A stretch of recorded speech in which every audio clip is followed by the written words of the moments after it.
Good morning, boys and girls. We are looking at our morning math 19B. Yesterday and the day before that, you should have been working on 19A. Today, we are working on 19B. So let's go ahead and get started. So I'm going to turn my paper sideways so that I have plenty of room to write number 1. And it says 365 times 1600ths. And I know from the very beginning, I have one decimal or two numbers behind the decimal. So I'm going to write that so that I remember when it comes time to write my answer. So 6 times 5 is 30. So I'm going to write my 0, carry my 3. 6 times 6 is 36, plus 3 more, 37, 38, 39. Write my 9, carry my 3. 6 times 3 is 18, plus 3 more is 21. My housekeeping, mark out my 6, erase what I carry.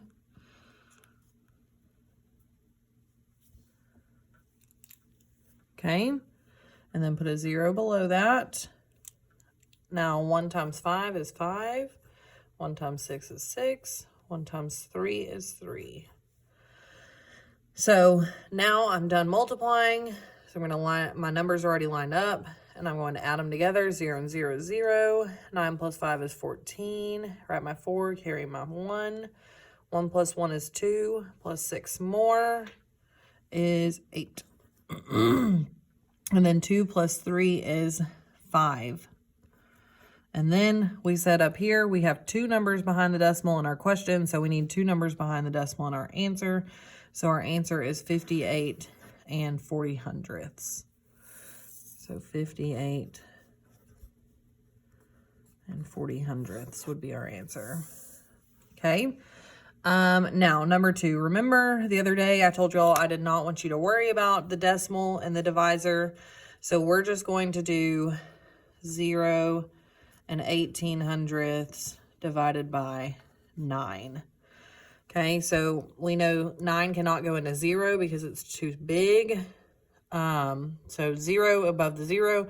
9 cannot go into 1, still too big. So 0 into 18. You can go in there twice.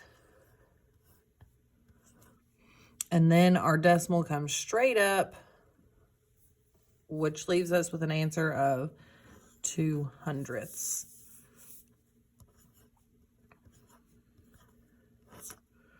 Oh, goodness.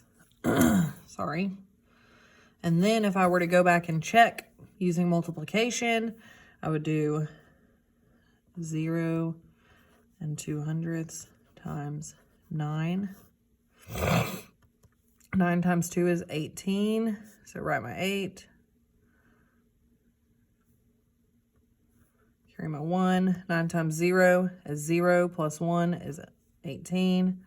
I'm sorry, is 1, and then 9 times 0 is 0. I have 2 numbers behind the decimal, so I need 2 numbers behind the decimal here, and our answer is correct. Okay, so now we're on to the long one down here at the bottom. We are looking at 5 and 7/9 plus 2 and 1/2. And remember, we said if they do not have the same common denominator, then we cannot add them together. So if we look at the 2 bottom numbers, which are your denominators, they are not the same. So we need to get a common denominator before we can add these 2 together.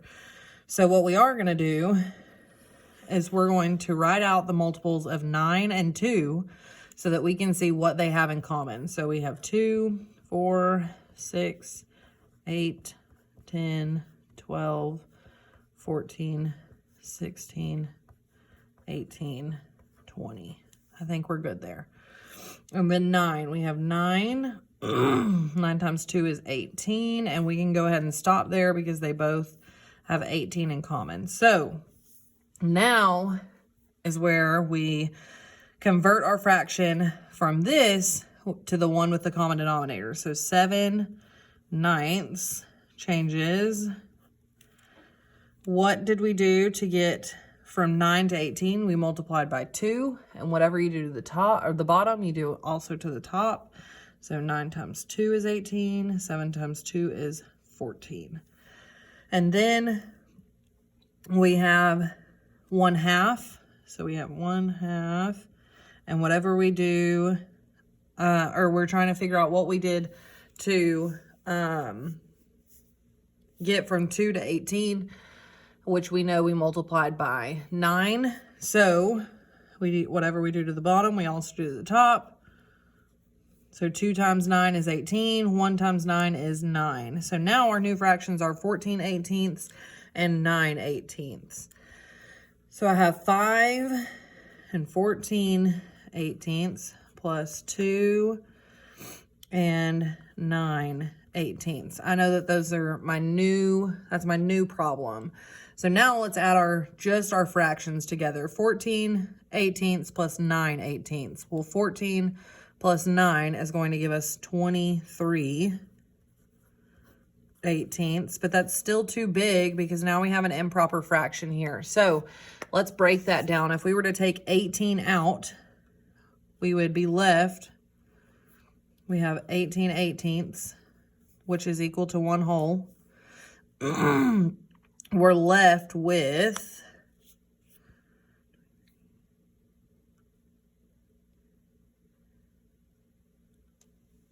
I'm sorry, my mind just went blank. We are left with 23 minus 18, 22, 21, 20, 19, 18. We're left with 5/18. Okay, so now if we add our whole numbers back together, we have 5 plus 2 plus 1. 5 plus 2 is 7, plus 1 more is 8.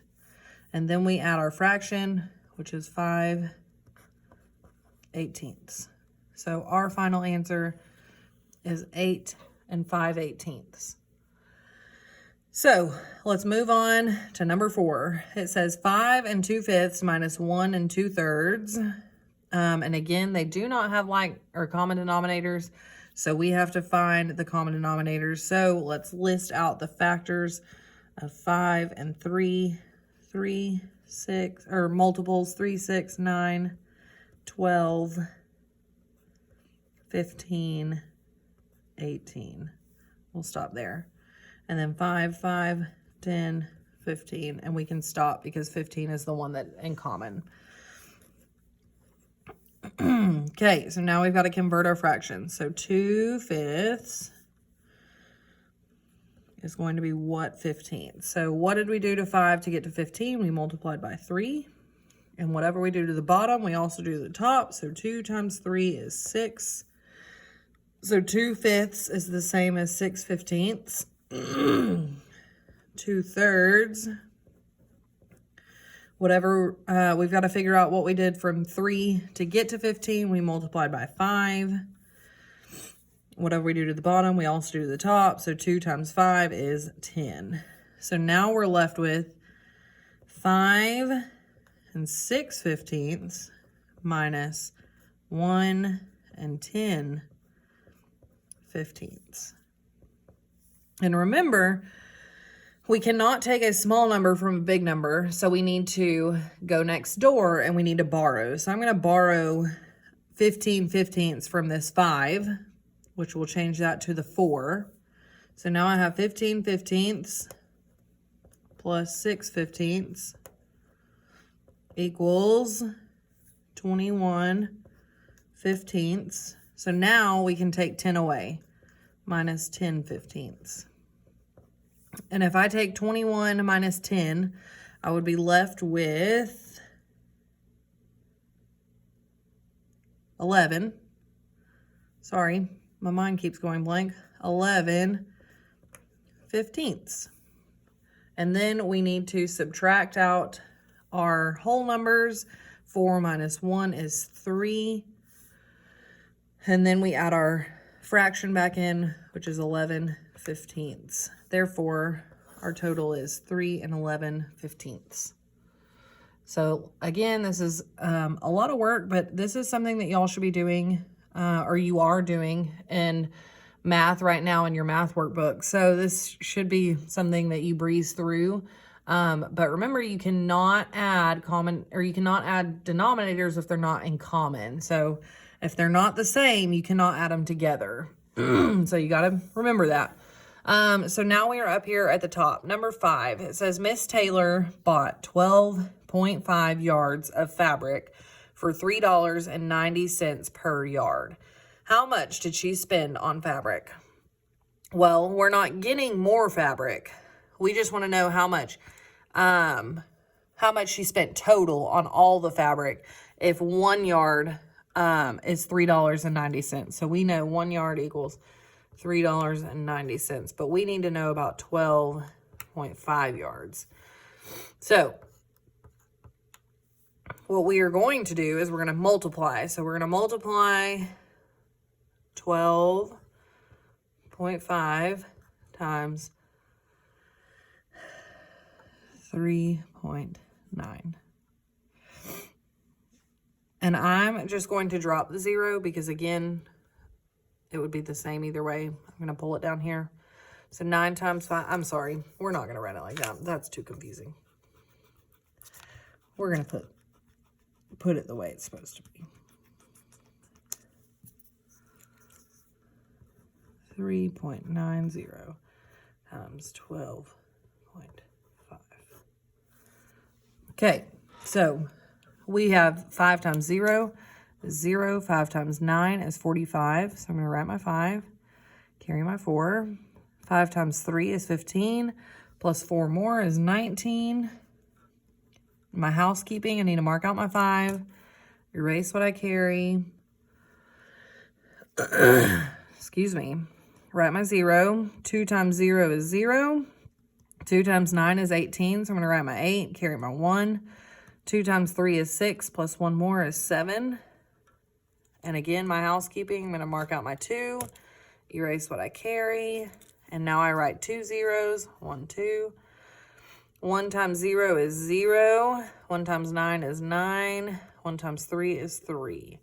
So now I've multiplied by everything, and I'm going to add it all up. So 0 plus 0 plus 0, 0. 5 plus 0 plus 0 is 5.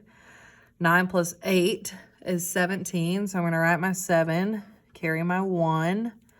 1 plus 1 is 2, plus 7 is 9, plus 9 is 18. So I'm going to write my 8, carry my 1. 1 plus 3 is 4. Now, this is not my final answer because I have 2 decimals in my problem.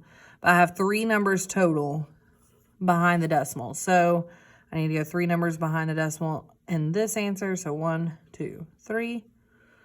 So in all, in total, she spent $48.75 for 12.5 yards of fabric. Okay. Number 6, Rachel spent 4.5 minutes finishing the race, and Greg took 3 2/3 minutes to finish the race. How much faster was Greg? Well, they do not have common denominators, so that's the first thing we need to fix. So up above, I'm going to take and find the multiples of each so that we can see what matches. So 2, 4, 6, and I think I can stop there because 3, 6.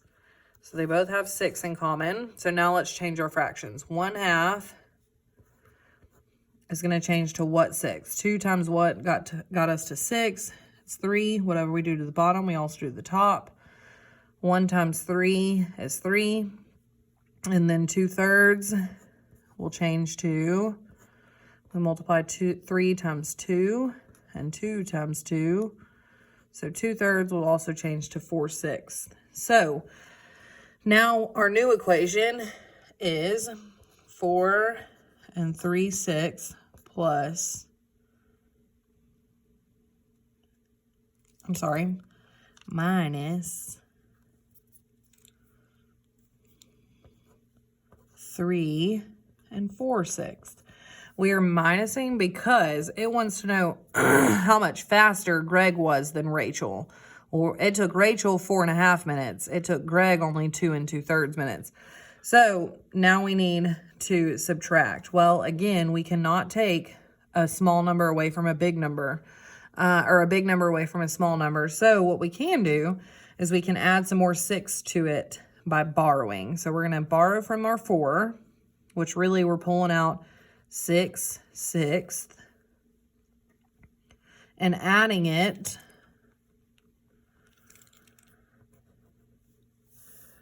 back to our 3/6, which is going to give us 9/6. So now we have 9/6 minus 4/6, which equals 5/6. And then we have 3 minus 3 is 0. So he was 5/6 minutes faster than she was. He was 5/6 minutes faster. So he wasn't even a whole minute faster than she was. Okay, number 7. Jordan is organizing his baseball card collection. He has 125 cards. Each page in his notebook will fit 12 cards. How many pages will he need? Well, we're not getting more baseball cards and we're not getting more pages. We need to find out how many pages we can fit these 125 cards into if only 12 fit per page. Excuse me. So what we're going to do is we're going to divide. So 125 divided by 12. Well, 12 cannot go into 1, but 12 can go into 12 one time. So I'm going to write my 1, drop my 12 down, 0, bring down my 5. 12 cannot go into 5, 0.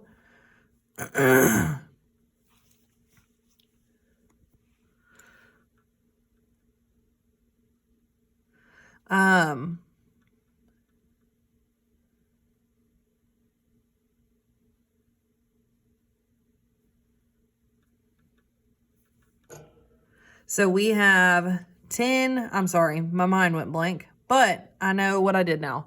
So he has 10 pages that we can for sure fit cards into, but we have 5 cards left. So we need at least 11 pages because we aren't just going to leave these 5 cards out. Our answer would have been 10, remainder 5. We're not just going to leave those 5 cards out. We want to put those 5 cards in there. So we need 1 extra page. So we're going to add 1 extra page to that to make sure that we have enough pages to fit the rest of the cards. Now, this won't be a full page. This would just be a part of a page. So we would still be able to fit more cards in there. We would just have 5 put in there for right now. Okay, and number 8 is the order of operations, which is, again, our acronym. Please excuse my dear Aunt Sally, or PEMDAS. And we don't have any parentheses at all. We don't have any exponents, but we do have multiply, divide, add, and subtract. So we're going to multiply first. So 8 times 3 is 24. And then I'm going to bring everything down. So now we've got our multiply. Now we've got divide. So 24 divided by 2 is 12. And again, we're going to bring everything down. And then we just have add and subtract. And from here, we just go from left to right. So 40 minus 12. 40 minus 12. If you have to come out to the side and use your extra room. 8, 2. So it's 28 plus 10 more, which is 38. So our answer for number 8 is 38. And again, when you make sure when you're writing this down, you start with multiply, if that's your first order of operation, and then you go to divide. And then once you've done that, then you just go from left to right. So you just work from left to right.